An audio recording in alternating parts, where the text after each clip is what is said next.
তো ফ্রেন্ড, এখন বাজে 2:10, রাত্রি 2:10। তা এই রাত্রে আমরা এখন ফিরলাম ফর্টিস থেকে। মানে শ্বশুরমশাইয়ের অবস্থা খুব খারাপ ছিল। ডক্টর মাইতিকে লাস্ট দেখালাম।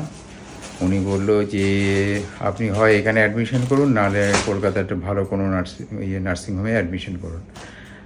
কারণ হচ্ছে ওনার রেসপিরেটরি খুব প্রবলেম হচ্ছিল, ভীষণ প্রবলেম হচ্ছিল। মানে অক্সিজেন দেওয়ার পরেও উনি স্টেবল হচ্ছিল না। তা আমাদের ম্যাক্সিমাম পেশেন্ট, মানে আমার ডিপার্টমেন্টের ম্যাক্সিমাম পেশেন্টদের আমরা ফর্টিসেই নিয়ে যাই। তা ডিসিশন নিলাম যে ফর্টিসে নিয়ে যেতে। তা ওখানে আইসিইউতে নিয়ে যাওয়ার পরে আইসিইউতে অ্যাডমিট করানো হলো। তা আমরা ওখানে প্রায় 2 ঘন্টা 2.5 ঘন্টা মতন ছিলাম।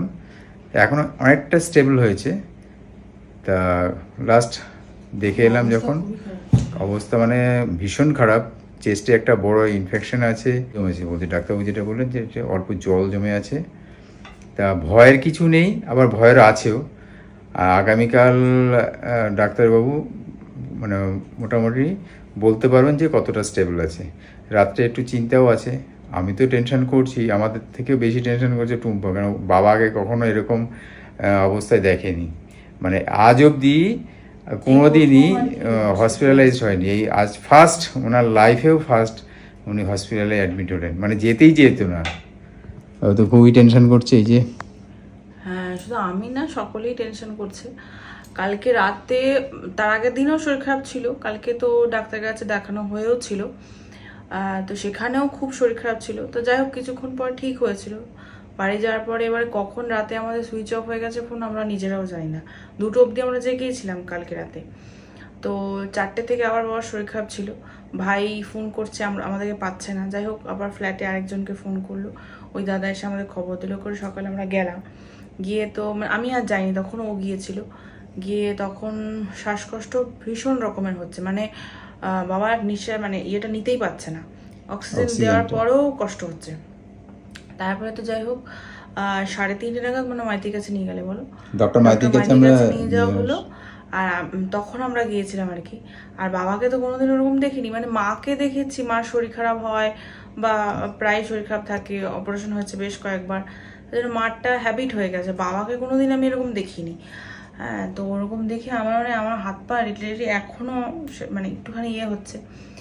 যাই হোক, তো সবারই শরীর খারাপ, মানে কারোরই মনটা ভালো নেই। আর যাওয়ার সময় যে কীভাবে আমরা নিয়ে গেছি, অ্যাম্বুলেন্সেই নিয়ে গেছি, কিন্তু খুব রিস্কে নিয়ে যাওয়া হয়েছে। তো ডাক্তার বলেই দিয়েছিলেন যে এখানে না রেখে কলকাতা নিয়ে যাওয়াটাই বেটার। তো সত্যি মানে গুড ডিসিশন হয়েছে। নিয়ে যাওয়ার সঙ্গে সঙ্গে ওনারা ট্রিটমেন্ট শুরু করে দিয়েছেন। ওনারাও ভয় পেয়ে গিয়েছিলেন যে অবস্থা, কন্ডিশন খুবই খারাপ, ইমিডিয়েটলি অ্যাডমিট করতেই হবে, আইসিইউতে দিতে হবে। আর নানান রকম সঙ্গে সঙ্গে ওরা অনেক টেস্ট করলো। যাই হোক, ওইসব দেখেও, আর বাবা তো প্রথম হসপিটালাইজ হলেন। মানে বাবাও আর কি, বাবা কোনোদিন এই ডাক্তার দেখানো, ওষুধ খাওয়া বা হসপিটালে এগুলো পছন্দ, মানে নিজের জন্য, অন্যের জন্য করেছে প্রচুর, তো নিজের জন্য কোনোদিন করেনি। বাবাও একটুখানি ঘাবড়ে গেছে, কিন্তু পারছিল না বলেই গেল। নাহলে কিন্তু বাবার যদি আরেকটু, বাবা যদি স্টেবল থাকতো তাহলে কিন্তু বাবা যেত না হয়তো। যাই হোক, এখন আইসিইউতে দেখা, প্রথম যখন নিয়ে গেছি তখন বাবা খুব শরীর খারাপ ছিল, মানে লিটারালি বাবা নিঃশ্বাস নিতেই পারছে না। আমি আর ডাক্তারের সঙ্গে কথা বলতে পারছি না, আমারই শরীর খারাপ করছে সব দেখি। তাই তো যাই হোক, ওকে দিলাম। আর ভাইও ওরকম অবস্থা, ও ঠিক বাবার মতনই। আর তারপরে ও কথা বলার পরে তারপরে বাবাকে বেশ কয়েকটা ইঞ্জেকশন দেওয়া হোক, যাই অনেক কিছু করেছেন ওনারা। তারপরে যখন আইসিইউতে নিয়ে গেলেন তখন বাবা একটু স্টেবল দেখছি, অক্সিজেন ছাড়াই কথা টথা বলছেন।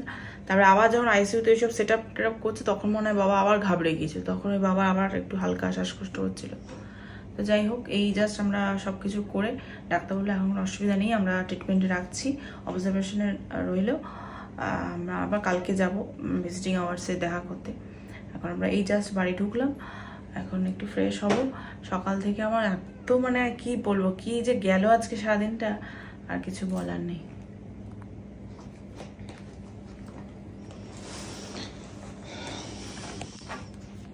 Good morning everyone. তো এখন বাজে 9:30, বাজেনি এখনও। তো মোটামুটি রেডি হয়ে যাচ্ছি, কারণ বাবার ওখানে ভিজিটিং আওয়ার্স হচ্ছে 12:30 থেকে 1টা। আর যেহেতু আইসিইউ, তো ওখানে দুজনকে, ওই আধ ঘন্টায় দুজনকেই দেখতে দেবে। তো কালকে প্রথমে আমি বলছিলাম যে আমি যাব, আমি আর ভাই। তারপরে ও বললো দেখি যদি আমি ছুটি নিতে পারি তাহলে আমিও যেতে পারি। তো সকালবেলা অফিসে গেছে, তো সেখানে ওদের ট্রেনিং চলছে বলে সেখানে গেছে। তো ও আসলে আর ভাই আসলে বেরোবো। আর মা ছেলে তো ভাইদের ফ্ল্যাটে ছিল, তো ওরা আবার মানে ভাই বউ কলেজে যাবে, তাই আমি বললাম তাহলে এখানেই চলে আসাটাই বেটার আমার মনে হয়, এইখানে আমার ফ্ল্যাটে। তো মা আর ভাই মা আর ছেলেকে আপাতত এরকমই হয়েই আছে যে ভাই নিয়ে আসবে, তারপর আমরা এখান থেকে 3 জন যাব। তো আমি মোটামুটি রেডি হয়ে গেছি, যেহেতু 12:30তে এবারে রাস্তায় জ্যাম ট্যাম থাকতে পারে, তো ওই 9:30 থেকে 10টা কি ম্যাক্সিমাম 10টা-15 মধ্যে বেরিয়ে যেতে হবে, নাহলে তো ওদিকে আবার জ্যাম যদি হয়ে যায় তা দেরি হয়ে যাবে। তো আমি রেডি হয়ে গেছি, এদিকে চা হয়ে গেছে, চাটা খাইনি, খেয়ে বেরোবো। মারা আসলে আর ও আসলে বেরোবো।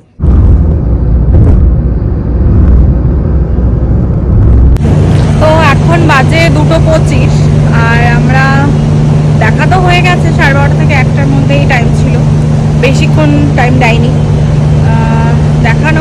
দেখা হয়ে গেছে, ডক্টরের সঙ্গে কথাও বলেছি। বুকের জলটা যে নিউমোনিয়া মতন হয়ে গেছে, তো সেইটা আগে ওরা কিওর করবে নিউমোনিয়াটা, তারপরে হার্টের ট্রিটমেন্টটা স্টার্ট হবে। তো যাই হোক কথাটা বলা হয়ে গেছে, আমরা এখান থেকে কিছু খেয়ে নিলাম, এখন বাড়ি। তো গাড়িটা মানে খুলে দাও এটা।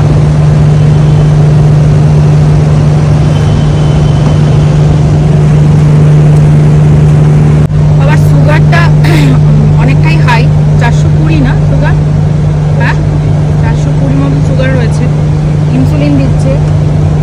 তারপরে তোমার নিউমোনিয়াটা সারানোর জন্য অ্যান্টিবায়োটিকও চলছে। যতক্ষণ না নিউমোনিয়াটা কিওর হচ্ছে ততক্ষণ ওনারা হার্টের ট্রিটমেন্ট শুরু করতে পারবেন না। আর ডাক্তার সাসপেক্ট করছেই যে কার্ডিয়াক অ্যারেস্ট থেকেই হয়েছে এই সমস্ত মানে গন্ডগোলটা। কোনটা আগে হয়েছে, নিউমোনিয়াটা আগে মানে আগে কোনটা আগে পিছিয়ে সেটা এই মুহূর্তে এগোতে আছে না। অনেকগুলো ব্লাড টেস্ট আবার সকাল থেকে হয়েছে। এদিক দিয়ে চলো।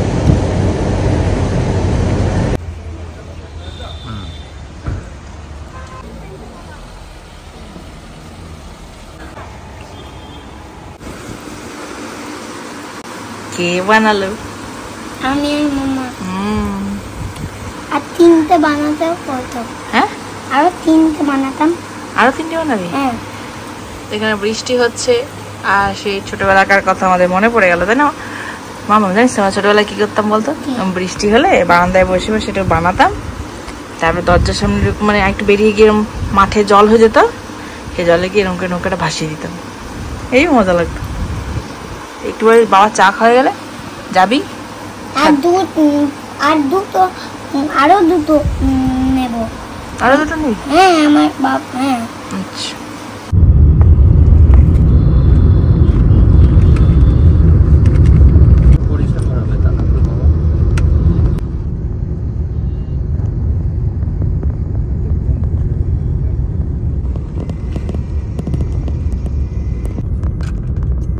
টাকার পরে বাকি টাকাটা তো ক্যাশ দিতে হবে।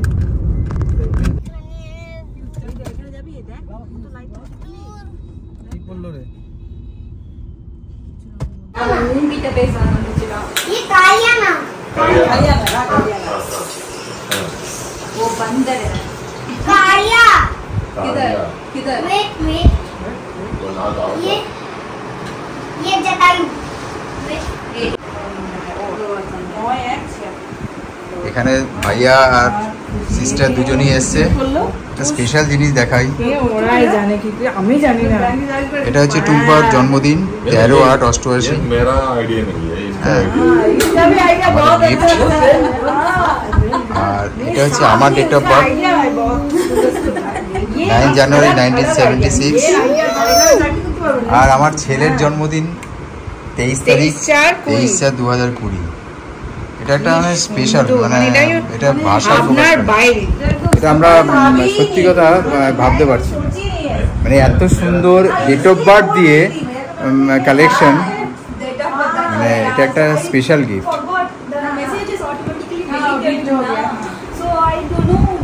I know 9/1, but 76 or 78 I don't know. That's why.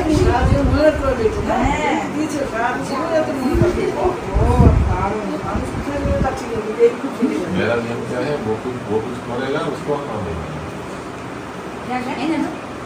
मेरा नियम क्या है, वो कुछ बोलेगा उसको काम बोलना है। Whatever I said, he will tell yes. আর এখানে বেশ কিছু ভাইয়া গিফট নিয়ে এসছে। হ্যাঁ মানে কি বলবো, চলে যাচ্ছে, আমাদের তো খুবই খারাপ লাগছে।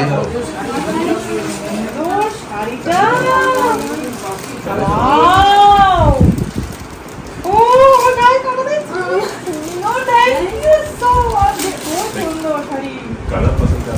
बहुत अच्छा है, बहुत अच्छा है। For your color, it will be very nice. हाँ बहुत अच्छा है। Thank you so much। हाँ वही चीज। अच्छा ये बहुत और अच्छा एक है। देखो भैया के लिए। हाँ। भैया के लिए, पापा के लिए। वाह ये हमारा शादी है क्या? हमारा शादी है? कीजिए। ना फिर से आगे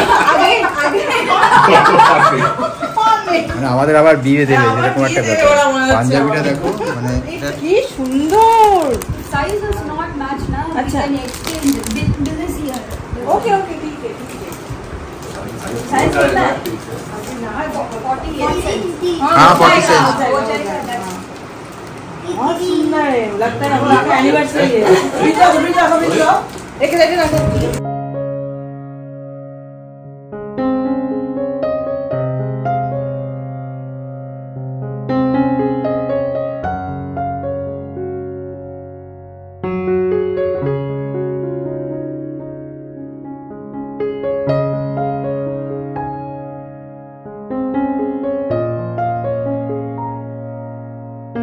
তো আজকে 24 তারিখ আর আজকে মানে গতকাল 23 তারিখে ছিল। 23 তারিখে বাবাকে আইসিইউ থেকে শিফট করেছে আরসিইউতে, মানে আইসিইউ থেকে নিচে, মানে আমরা আগে আইসিইউ সিসিইউ এইসবই জানতাম যে আইসিইউর নিচেও যে একটা ইয়ে রয়েছে, তো সেখানে শিফট করেছে কালকে রাতে 9টার সময়। 9টার একটু পরে ফোন করেছিল।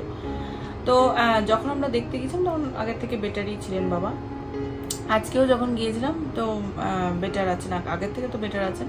তো ডক্টর বললেন যে ভেতরে যে জলটা বা এটা রয়েছে ইনফেকশনটা সেটা অনেকটাই শুকিয়ে গেছে, তবে একটু টাইম লাগবে। তো ওনারা মঙ্গলবার অবধি দেখবেন, তারপরে ওটার মানে হার্টের চিকিৎসা ওনারা করবেন। অ্যাঞ্জিওগ্রাফি না, ওটা এনজিওগ্রাফি করবে, করার পরে ওটা আর কি ডিটেক্ট করা যাবে যে কি থেকে এই সমস্যাটা হয়েছে। তো যাই হোক, তো এই কদিন আমি এই ভিডিওটা কখন শুরু করেছি কখন শেষ করে, মানে কি বলেছি না বলছি আমার কিছু মনে নেই এই মুহূর্তে। মাঝখানে হয়তো পরে যখন এডিট করব তখন দেখে দেখে মনে করতে পরে বলবো, হয়তো আমার এখন এই মুহূর্তে কিছু মনে পড়ছে না। তো আজকেও গিয়েছিলাম বাবাকে দেখতে। আজকে থেকে ভিজিটিং আওয়ার হচ্ছে 4টা থেকে 5টা। তো আজকে আমরা সবাই মিলে গিয়েছিলাম। এই কদিন মা যেতে পারেনি, মার পক্ষে রোজ রোজ যাওয়া সম্ভব না। তো যাই হোক আজকে মা গিয়েছিলেন, মারও শরীরটা ভালো নেই। আর বাড়ি এসে মানে এই টুকটাক টিফিন বানাচ্ছিলাম। তো সেই সময় রোহিণী, লিও ভাইয়া ওরা এসেছে, মানে ওরা আবার মঙ্গলবার দিন চলে যাবে এখান থেকে, পুরো একদম ওরা তামিলনাড়ু পন্ডিচেরিতে যেখানে ওদের ট্রান্সফার হয়ে গেছে সেখানে ওরা চলে যাবে। তো আমাকে জিজ্ঞেস করছিল দিদি তুমি বাড়িতে আছো, মানে ও জানে যে বাবার এরকম শরীর খারাপ। তো আমি বললাম না আমি পৌঁছাইনি। তো বাড়িতে এসে ও ঠিক খেয়াল করেছে, ও আমি কলিং বেলও দেয়নি, আমি কিন্তু বারান্দায় ছিলাম, জানো তো তখন তুমি ছিলে না, আমি বারান্দায় ছিলাম, কলিং বেলও দেয়নি, টিভি চলছে জোরে, ও হালকা টকটক করছে। আমি ঠিক বুঝে গেছি যে রোহিণী মানে কেউ একজন ইয়ে করছে। আর ওরকম করে এখন রোহিণী টকটক করে, আমি জানি ও কলিং বেল খুব একটা করে না, বাজায় না। তো যাই হোক প্রথম বেশ গল্প টল্প করছিল, তারপরে ও একটু বাইরে গিয়েছিল কাজে, একটু দেরি হচ্ছিল আসতে। তো কি দিয়েছে আমাদের, গিফট দিয়েছে। তো কি দিয়েছে তোমাদেরকে তখন একটুখানি শেয়ার করেছিলাম, কিন্তু এখন একটু ভালো করে শেয়ার করছি। আমার প্রচণ্ড ঘুম পাচ্ছে, তবুও ভাবলাম যে এটা না দেখালেই নয়। কারণ সত্যি কথা বলতে আমি ওকে বলছিলাম যে আমি হয়তো জীবনে খুব পূর্ণ কাজ করেছি, যার জন্য আজকে আমি ওর মতন এরকম একটা বোন পেয়েছি। তো প্রথমেই দেখায় এই যে প্রথমে যখন ওরা দিল না তখন আমি ভাবছি 10 টাকা, মানে ওরা দেয়, মানে এর আগে আমরা যখন বলেছিলাম 1000 2000 এরকম 10 টাকা বা 20 টাকার নোট দিতে, তখন ওরা দিয়েছিল। আমি প্রথমে তাই ভেবেছি, হ্যাঁ। তো দেখে আমার খুব ভালো লাগছে, নতুন টাকা চকচক। পরে আমাকে বলছে দিদি এটা কিন্তু অন্য একটা স্পেশাল, আমি জানি না যে এরকম হয়, মানে এটা ভাবনার বাইরে, মানে এত সুন্দর একটা জিনিস, মানে আমি যে কি বলবো আমার সত্যি ভাষা নেই। মানে থ্যাংক ইউ রোহিণী আর লিও ভাইয়া অবশ্যই, যে এত সুন্দর একটা গিফট। মানে সত্যি কথা বলতে কি আমি এতদিন ভাবতাম কি 13 যেহেতু 13 তারিখে আমার জন্ম, তাই ভাবতাম আমি ভীষণ আনলাকি। হ্যাঁ, ম্যাক্সিমাম দেখবো 13 তারিখটাকে ভীষণ অ্যাভয়েড করে ম্যাক্সিমাম লোক, আনলাকি। আর সত্যি কথা বলতে আমার মানে আমার মনে হয় সত্যি কথা তাই, এটা আমাদের কাছে একটা স্পেশাল। হ্যাঁ, সবকিছু একটু লেটেই হয় না। তো আজকের থেকে মনে হয় যেন আমার এই 13 নাম্বারটা আমার কাছে লাক নিয়ে আসবে মনে হচ্ছে, আমার এটা মনে হচ্ছে, ভেতর থেকে একটা কিছু আসছে, জানি না কি হবে, সবই উপরওয়ালা জানে। Thank you Rohini. আর আজকে প্রথম আমি ওকে, এতদিন তো সিস্টার বা সিস এরকম করে সম্বোধন করতাম, আজকে থেকে আমি ওকে আর কি বোন, থ্যাংক ইউ রে বোন, মানে নিজের বোন হলে যেরকম করে কথা বলি সেরকমভাবে ওকে ফেসবুকে একটা পোস্ট করেছি। এটা হলো। আরেকটা জিনিস দিয়েছে দেখো, মানে এই শাড়ির কালারটা, মানে আমাকে একটা বেনারসি দিয়েছে, মানে কি বলবো আমি, এত সত্যি, আরে কালারটা এত সুন্দর না, কি বলবো, মানে ময়ূরকণ্ঠী কালার। আমি পুরোটা ইয়ে করছি না, পুরোটা আমি খুলবো না কারণ ভাঁজ করার পক্ষে সম্ভব না, মানে ইয়ে কি বলে, কালারটা এত সুন্দর, ডুয়াল টোন কালার, মানে কি বলবো, আরে আমার এত পছন্দ হয়েছে শাড়ি কালারটা, ভীষণ পছন্দ হয়েছে শাড়ি কালারটা, সত্যি খুব পছন্দ হয়েছে। মানে এমনিতে শাড়ি আমি খুব পছন্দ করি, শাড়ির জিনিসটাই আমি খুব পছন্দ করি, আমাদের কালারটা আমার কাছে খুব ভালো লেগেছে। আর তার সাথে সাথে আমি এটা একসঙ্গে খুলছি এই কারণে, কারণ ওরা খুব সুন্দর করে ম্যাচিং করে দিয়েছে। আর এই হচ্ছে শেরওয়ানিটা, মানে শেরওয়ানিতে ইয়ে থাকে কি বলে, ওড়না থাকে, এটা পাঞ্জাবি, এত সুন্দর কালারটা, মানে এটার সঙ্গে এমন সুন্দর পারফেক্ট ম্যাচ করেছে। আমি ওকে জিজ্ঞেস করছি আমাদেরকে অ্যানিভার্সারি নাকি, যে এত সুন্দর করে, হ্যাঁ বিয়ে আরেকবার হয়ে যাক, কি আছে আমাদের বলছে, আরেকবার হয়ে যাক, বলছে হ্যাঁ আর নয় বাবা।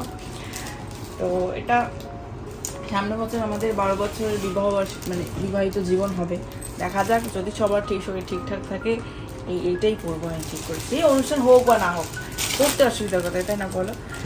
তো এমনি মনটা একটু ভালো ছিল আগে থেকে, কারণ বাবার শরীরটা আগে থেকে অনেকটাই ভালো আছে, তবু একটা টেনশন কাজ করে, যতদিন না বাবা বাড়ি আসছে ততদিন একটা টেনশন কাজ করে। তো ভেবেছিলাম ভিডিও একবার পরেই দেবো, বাবা বাড়ি আসলেই দেবো, কিন্তু বা ফেসবুকে পোস্ট বা ইউটিউবে পোস্ট বলো না কেন, তো আজকে এটা পাওয়ার পরে সত্যি মনটা আরও ভালো হয়ে গেল, তার জন্য পোস্টটা করলাম। আর তোমরা সবাই প্রে করো যাতে বাবা খুব তাড়াতাড়ি ভালো হয়ে যান আর তাড়াতাড়ি বাড়ি নিয়ে চলে আসতে পারে। তো আজকে 5 দিন হয়ে গেল আমরা টানা যাচ্ছি কলকাতায়, আর বাবা সেই আইসিইউতেই এখন রয়েছেন, এখন যাচ্ছি বাবাকে দেখতে। আর তোমাদের কাছে এটাই প্রে করবো যাতে বাবা খুব তাড়াতাড়ি ভালো হয়ে ওঠেন আর খুব তাড়াতাড়ি বাড়ি নিয়ে চলে আসতে পারি। আর এখানে আমার ভিডিওটা চলছে, আমি বললাম চালিয়ে দেখে তো একটা ভিউ হবে, তো সেটাই তোমাদের কাছেও অনুরোধ, প্লিজ আমার ভিডিওগুলো তোমরা দেখো, আমার খুব ভালো লাগবে, ইন্সপায়ার্ড হলে মানে আরও নেক্সট ভিডিও সুন্দর সুন্দর করে দিতে পারবো। আর যদি কোনো ভুল ত্রুটি হয় ক্ষমা করে দিও, কমেন্টে অবশ্যই জানিও কেমন হচ্ছে। আর দেখো বৃষ্টি হচ্ছে বাইরে। তো চলো ভিডিওটাও আমি এখানেই এন্ড করছি, অনেকদিন ভিডিও আমি একসঙ্গে পাঞ্চ করেই আজকে ভিডিওটা আপলোড করলাম, তোমাদের কেমন লাগলো অবশ্যই কমেন্টে জানিও। তো আজকের মতন টাটা, সবাই খুব ভালো থেকো অ্যান্ড গুড বাই।